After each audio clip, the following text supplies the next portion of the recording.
how to say yes to yourself, and how to say no, because the people in your life that are not weeds, they know. They know when you need a break. They know when you need love. They know when you need to be motivated or reminded of who you are and how wonderful you are.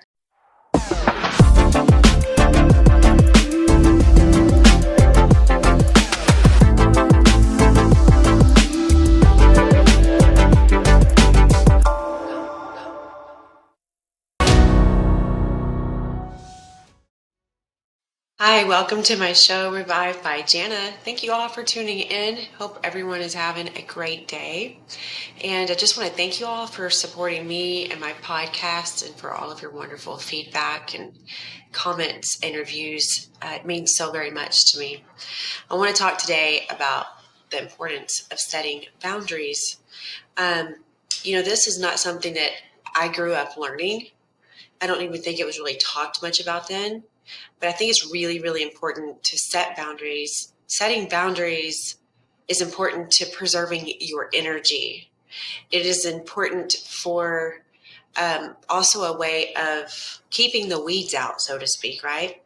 So you think about a backyard, and then you have your fenced-in backyard that has the pretty green grass and flower beds, and then you have your fence, and then whatever grows on the outside of that, the part that you don't see and your friends don't see, oftentimes those are weeds, right? And the reason for that is because you don't want those weeds in your backyard, right? You want your backyard to look pretty. And you want a certain amount of backyard, a certain amount of green grass and flowers where you do not want any weeds. And you spend a lot of money to not have weeds in your backyard. And the reason that you do that is because that is your sanctuary. That is your home. That is a place where you relax, where your kids play, a place where you have your loved ones come over, you spend time together. And you don't want to have stickers back there and thorns and weeds and all of that kind of overgrown stuff that's not so pretty to look at. Guys, we got to do the exact same thing in our personal life with our energy, with our friends and loved ones. We also have to have our own backyard and our own fence that keeps the weeds out. And your boundaries that you set in place, those are your fence, okay? You can decide how big you want your backyard, right? There's some people who, they need a lot of friends. Or, they do okay with a lot of friends. Like, that's not too much energy for them. And you know what? That's just fine. But you need to make sure that the people that are in your life are quality people and people that are not using you. You have to make sure that as you give out of your cup, so to speak, it's also getting filled back in. So you're giving and you're receiving. And I'm not talking about financial things at all, or even necessarily material things. I'm talking about love, respect, appreciation, gratitude, honesty, loyalty, someone being there for you when you need them, and vice versa. So boundaries are very, very important. And I've said this before, and I'm going to say it again. Everyone has to earn a seat at your table. Okay, not everyone gets to sit at your table. So you can't have a buffet where it's all you can eat. Anyone can come. You need to have a smaller table with so many seats and everyone, family or not. No one gets a free pass. Everyone has to earn a seat at that table. And I know that that's really, really hard to do sometimes, but it's also really, really hard to give to the wrong places. It's really, really hard to have that beautiful green grass and those beautiful flowers that you want when the weeds are in. But when you pull those weeds, what are you able to do? You're able to have a beautiful yard. You're able to have the green lush grass that you wanted, the Bermuda, the St. Augustine, whatever it is. And you're able to have the flowers that you want. So it's really, really important. And I personally think I do really well with visuals. So that's me giving you a visual, right? As to what boundaries are and how to set them. So let's talk about that. When you go to set boundaries, it's really just a matter of no longer doing the things that you don't really want to do and learning how to say no, learning how to listen to your body and the energy that the body's given you off of, what you're being asked to do or who you're being asked to hang around, and listening to your gut. And, sometimes making those simple little changes like that, the weeds kind of start to pluck themselves out. And, I was surprised when I did this in my own life. The people who I didn't realize who were weeds, a lot of the times those people are covert narcissists. They don't seem like the typical narcissist, and they seem very nice and like they're really, don't even really think of themselves that much. But these are people that are always playing a victim. These are people who always someone doing them wrong. And those people oftentimes are disguised. They're covert narcissists. And those people do not do very well with boundaries because they want to be able to take from you as they need to take. And they don't give a whole lot. They make you feel like you're being there for them because, once again, you're just always here for me and I really appreciate you. I don't know where I'd be without you. Oh my God. But it's always just the same storyline over and over and over. Okay? You need to learn to set your boundaries. If there's something that you don't want to do, if there's something you're not comfortable with, you need to speak up and say that. Give yourself the time you need to give yourself. A lot of the times the weeds they're always emotional vampires. These are people that get whiny, they complain a lot, they need a lot from you, and they don't really care how it interrupts your life or how it affects you. It's just they need something. And a lot of times that can be in family. And I don't care who it is. You got to learn how to set your boundaries with people.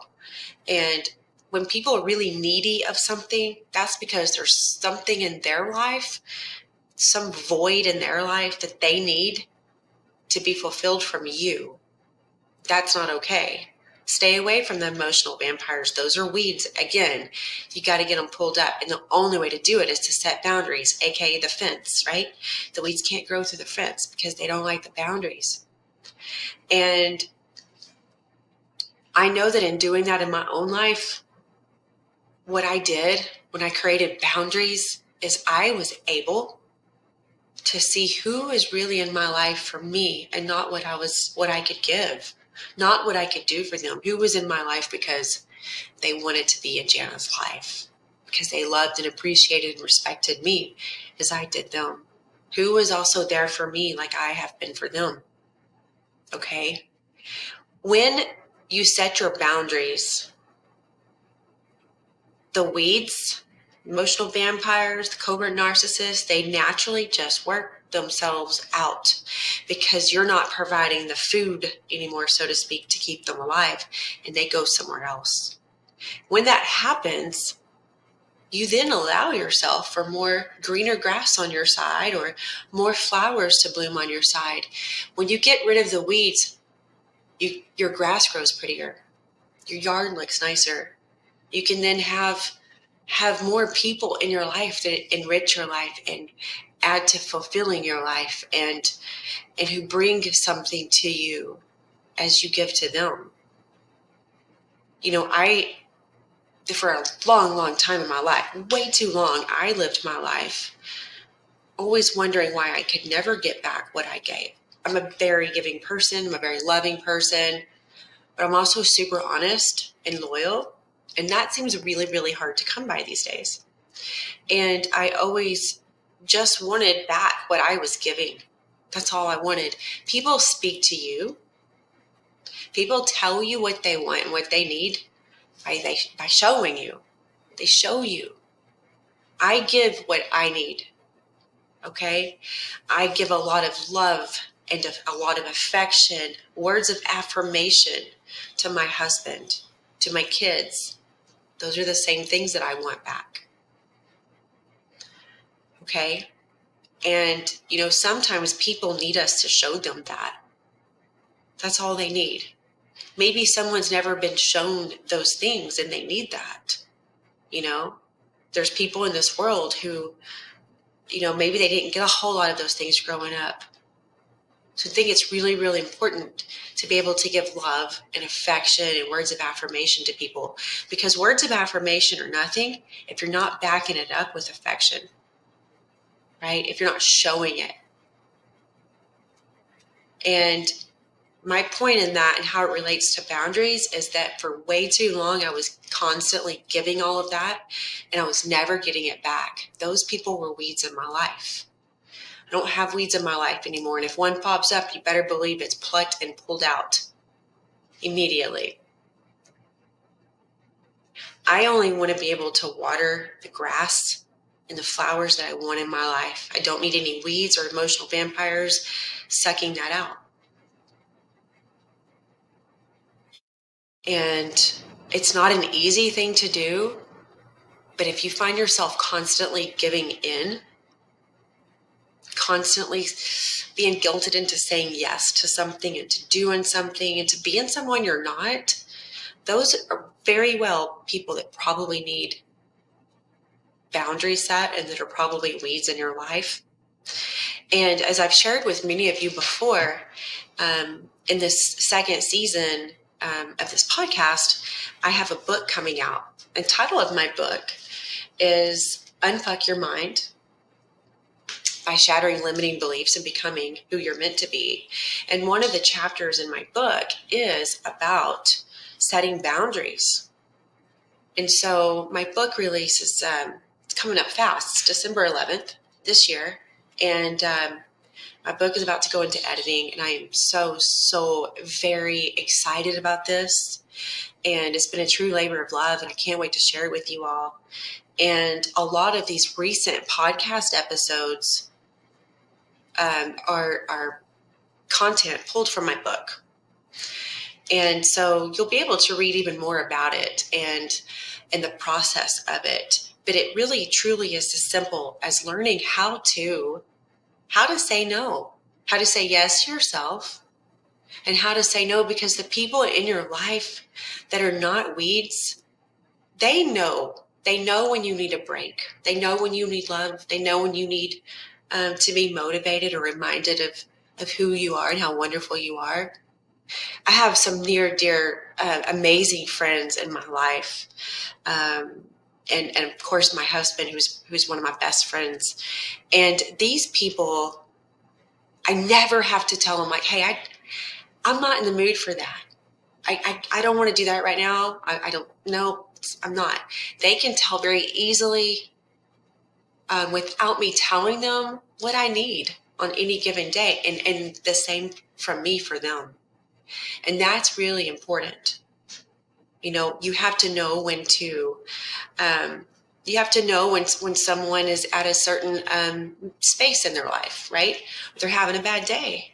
And emotional vampires, they don't care what kind of day you're having. They just need you, and they need you to be there for them. These people drain your energy. These people are exhausting. And when you set boundaries, aka the fence in your backyard, when you set that thing up, I promise you, the emotional vampires, the weeds, they pluck themselves out because they don't like that. They're very whiny, complaining, negative people.